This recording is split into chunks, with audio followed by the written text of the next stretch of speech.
Yang mulia, terutama Prof. Saldisra. Karena sudah tahu kalau Prof. Saldisra yang memimpin ribet kita, pasti sulit ini. Enggak juga itu memudahkan. Karena itu ini giliran saya sekarang. Saya ini kalau menasihati banyak-banyak kayak bimbing disertasinya Refli juga saya jadi. Pertama, kewenangan mahkamah itu masih belum memasukkan PMK 7 2025 Pak Refli ya. Nanti kalau nggak ada nih bisa saya kasih Pak Refli kalau mau ini. Tapi ada yang soft filenya di websitenya Mahkamah Konstitusi. Ini satu-satunya ini. Bapaknya kalau yang gratis mau cepat-cepat aja ini. Nah nanti bisa dilihat di websitenya Mahkamah Konstitusi untuk menambahkan paling tidak ada beberapa hal yang berbeda sih Pak Refli, model penyusunan permohonan di bawah PMK nomor 7 tahun 2025 dibandingkan yang sebelumnya.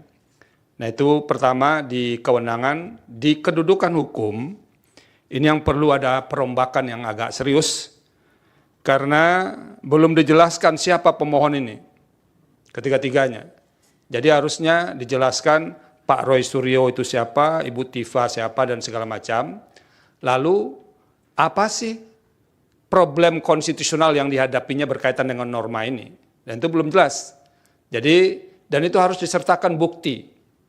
Jadi kalau diceritakan orang ini begini, begini, dan segala macamnya, tidak ada buktinya, nah kan tidak kuat. Kan kami tidak bisa membenarkan sesuatu yang tidak dibuktikan. Oleh karena itu, jelaskan. Kalau tadi dikatakan orang ini disangkakan dengan menggunakan pasal ini, itu penetapan sebagai tersangkanya dijadikan sebagai bukti untuk masing-masing pemohon ini. Nah baru setelah itu Pak Refli jelaskan apa hubungan kausal antara peristiwa yang terjadi untuk menjelaskan kasus konkretnya itu dengan berlakunya norma itu yang dimohonkan pengujian itu. Sehingga nanti memenuhi prinsip kausal verban. Jadi ada hubungan sebab akibat antara berlakunya norma yang dimohonkan pengujian dengan kerugian atau setidak-tidaknya anggapan kerugian hak konstitusional yang dialami oleh pemohon. Dan itu sama sekali belum ada di legal standing atau kedudukan hukum pemohon. Jadi baru hanya sebatas menyebutkan pasal-pasal, lalu tidak ada elaborasi apa kaitannya pasal ini dengan ketiga pemohon ini untuk membuktikan kausal verbannya. Tadi lisan dijelaskan Pak Refli, jadi kalau lisan kan tidak bisa kita nilai ini Pak Refli, jadi harus dicantumkan di sini. Dan itu yang harus ditambahkan. Nanti kan Pak Salman juga nanti akan banyak mengerjakannya ini. Yang ketiga, pokok permohonan atau alasan-alasan permohonan. Ada, kalau dari catatan saya itu ada beberapa norma yang diuji. Nah, yang harus ditambahkan, kalau mau ditambahkan, ini cuma penasihatan, boleh diikuti, boleh tidak. Pertama dulu menjelaskan mengapa masih menggunakan KUHP lama itu. Nah, karena begini Pak Refli, di KUHP baru, KUHP nasional ini, kan ada di sini disebut, di pasal 618, nanti bisa dilihat. Pada saat undang-undang ini mulai berlaku, tindak pidana yang sedang dalam proses peradilan menggunakan ketentuan undang-undang ini, kecuali undang-undang yang mengatur tindak pidana tersebut lebih menguntungkan bagi tersangka atau terdakwa. Nah itu tolong jelaskan kenapa masih menggunakan norma ini. Satu. Yang kedua, pasal 310 itu kan sudah pernah diberikan, dinilai konstitusionalitasnya oleh Mahkamah Konstitusi. Nah nanti tolong dicari putusan-putusan Mahkamah Konstitusi yang berkaitan dengan norma yang ada dalam Kitab Undang-Undang Hukum Pidana yang pernah diputus oleh Mahkamah Konstitusi. Apa masih bisa diteruskan menggunakan pasal ini atau tidak? Atau jangan-jangan ini bukan soal norma, kalau yang menyangkut pasal yang ada dalam pidana lama, ini soal praktek atau implementasi norma. Nah itu yang harus dijelaskan. Nah yang ketiga, yang belum bisa ditemukan secara clear, uraian yang lebih jelas, mengapa norma-norma yang diuji atau yang diuji konstitusionalitasnya ini bertentangan dengan pasal 28D ayat 1, pasal 28E ayat 3, dan pasal 28F. Dalam permohonan ini kami harus akui, tiga pasal konstitusi itu disebutkan. tapi belum ada uraian mengapa dia bertentangan dengan pasal dalam konstitusi itu. Jadi Pak Refli misalnya pasal 28D, setiap orang berhak atas pengakuan, jaminan, perlindungan, dan kepastian hukum yang adil, serta perlakuan yang sama di hadapan hukum. Apakah semua komponen dalam norma pasal 28D ayat 1 ini harus digunakan, atau jangan-jangan bagian-bagian tertentu saja, dan itu yang harus dijelaskan kepada mahkamah. Sehingga kami nanti bisa menilai benar atau tidak norma atau pasal-pasal dalam KUHP dan yang lain itu bertentangan dengan Undang-Undang Dasar 1945 atau tidak. Jadi argumentasi yang dijelaskan itu yang akan kami nilai. Jadi kalau argumentasinya tidak kuat, ya nanti tidak beralasan menurut hukum. Jangan dikira tidak ada problem misalnya, tapi memang argumentasinya itu yang tidak kuat. Karena jangan memaksa mahkamah untuk mencarikan argumentasi, enggak. Pekerjaan kami adalah menilai argumentasi yang diajukan oleh pemohon, mengapa ini bertentangan dengan Undang-Undang Dasar 1945. Dan dari norma-norma itu sebetulnya hanya baru menempelkan pasal konstitusi, belum menguraikan pertentangan itu. Ini karena ini yang saya hadapi ini doktor konstitusi, jadi saya challenge juga ini kuasa hukumnya untuk menjelaskan ini kenapa dia dikatakan bertentangan, Pak Refli. Nah itu tolong nanti dijelaskan karena yang beberapanya itu sudah pernah diputus oleh Mahkamah Konstitusi. Dan terakhir ini perlu disampaikan kepada pemohon, ini di petitum nomor 8 ya, itu kalau dilihat awalnya kan ada ayat 1, ada ayat 2, lalu ada ayat 3 di halaman berikutnya yang tidak ada nomor halamannya itu. Jadi dokumen elektronik kepada sistem elektronik orang lain yang tidak berhak, .3. Nah, saya ini jadi heran, 3 ini kemana sangkutannya ini, Pak Refli? Ya kan? Apakah ini salah ketik atau bagaimana? Karena tidak ada poin angka 3 itu. Karena di poin berikutnya hanya ada 1 dan 2. Berarti angka 3 ini tidak ada. Nah, itu tolong diperhatikan. Yang kedua, masih berkaitan dengan petitum ini, saya menyarankan supaya karena ada 2 norma di sini dipisah saja Pak Refli.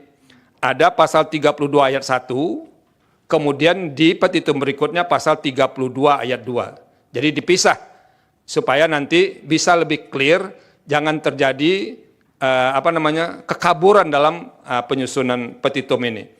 Nah, itu beberapa hal yang bisa kami nasihatkan kepada kuasa hukum dan prinsipal berkaitan dengan permohonan ini. Tapi intinya pertama, soal legal standing itu penting. Kami mahkamah tidak akan masuk kepada pokok permohonan kalau pemohon tidak mampu menjelaskan memiliki kedudukan hukum. Nah, itu substansi baru kita bahas setelah lolos dari posisi legal standing. Nah, itu yang harus Nah, poin terakhir saya Pak Refli dan para kuasa hukum dan prinsipal, harus ada ketersambungan. Jadi kayak benang merahnya antara apa yang diuraikan di posita dengan petitum. Jadi kalau di petitum dikatakan ini bertentangan dengan Undang-Undang Dasar, kalau tidak dimaknai begini, dan di positanya itu harus ada elaborasi mengapa pemaknaan yang diminta oleh pemohon itu yang konstitusional. Karena ini penting. Putusan mahkamah tidak akan mengabdi kepada kasus konkret. Karena norma ini bersifat erga omnes. Kalau mengabdi kepada kasus konkret, nanti kasus konkret pemohon A terjawab, tapi untuk kebutuhan hukum lain nanti tidak bisa digunakan. Dan itu akan menimbulkan ketidakpastian hukum. Oleh karena itu, harus clear ini dijelaskan. Kalaupun kasus konkretnya dapat untung dari pemaknaan itu tidak akan menghambat kasus-kasus lain yang termasuk kepada prinsip erga omnes dalam sebuah norma hukum, terutama undang-undang. Nah, itu harus kelihatan, Pak Refli. Jangan kasus ini bisa dijawab, tapi kasus lain tadi tidak bisa diselesaikan setelah ada pemaknaan itu. Dan oleh karena itu, di posita itu harus jelas Ini dianggap bertentangan dengan Undang-Undang Dasar 45, tadi disebutkan tidak akan menghapus norma itu, lalu begini pemaknaannya, harus ada penjelasan mengapa pemaknaan begitu yang konstitusional. Nah itu yang perlu disampaikan, biar para kuasa hukum yang sangat terkenal dalam ruangan ini bisa bekerja lebih keras juga. Pak Refli ya, sudah lama nggak ketemu soalnya dengan beliau yang satu ini. 2 tahun ya. Nggak apa-apa. Ini untung ada Pak Roy Suryo dan kawan-kawan bisa ketemu Pak Refli lagi saya ini. Terima kasih. Ada yang mau disampaikan? Sepatah 2 kata, Pak Refli? Ya, terima kasih yang mulia, Dr. Ridwan Mansur, Prof. Saldistra, Dr. Adis Kadir, atas nasihatnya yang pasti sangat berguna dan membuka wawasan kami kembali. Ini mohon maaf, ini sudah lama juga tidak mengajukan judicial review, ya kan? Jadi apologinya begitu. Nanti kami sesuaikan, tapi barangkali juga memang ini peringatan juga buat penasihat hukum yang lain bahwa kita harus bekerja keras untuk meyakinkan yang mulia, terutama Prof. Saldistra. Karena sudah tahu kalau Prof. Saldistra yang memimpin ribet kita, pasti sulit ini. Enggak juga itu memudahkan. Karena itu kami mengucapkan terima kasih. Mudah-mudahan nanti perbaikan permohonannya jauh lebih meyakinkan panel hakim Mahkamah Konstitusi. Terima kasih. Wassalamualaikum warahmatullahi wabarakatuh. Waalaikumsalam. Begini juga Pak Refli dan kawan-kawan, termasuk prinsipal, kami bertiga ini akan bertanggung jawab nanti ke RPH yang dihadiri 9 hakim. Kamilah yang pertama yang akan menjelaskan permohonan ini, baru nanti akan dinilai oleh 9 hakim. Jadi kalau pemohon tidak jelas ke kami menjelaskannya, kami menjadi lebih tidak jelas lagi menjelaskan kepada hakim lain.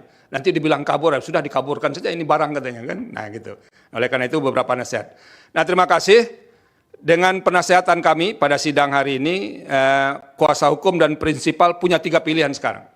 Pertama, meneruskan permohonan ini tanpa perbaikan, boleh, fine. Cuman tinggal memberitahu kepada kami akan tetap terus. Jadi tidak ada yang relevan yang disampaikan oleh hakim tadi. Oke, tidak ada masalah. Yang kedua, kalau merasa terlalu berat dengan nasihat kami, sehingga memerlukan waktu yang lebih panjang, mungkin bisa juga ditarik permohonan ini, pilihan kedua. Pilihan ketiga, meneruskan permohonan ini tapi memperbaiki terlebih dahulu.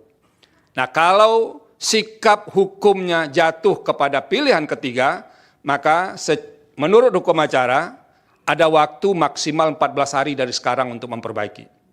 Jadi 14 hari dari sekarang, batas akhirnya itu adalah Senin 23 Februari 2026, perbaikan sudah harus diterima mahkamah, paling lambat pukul 12.00 WIB, paling lambat.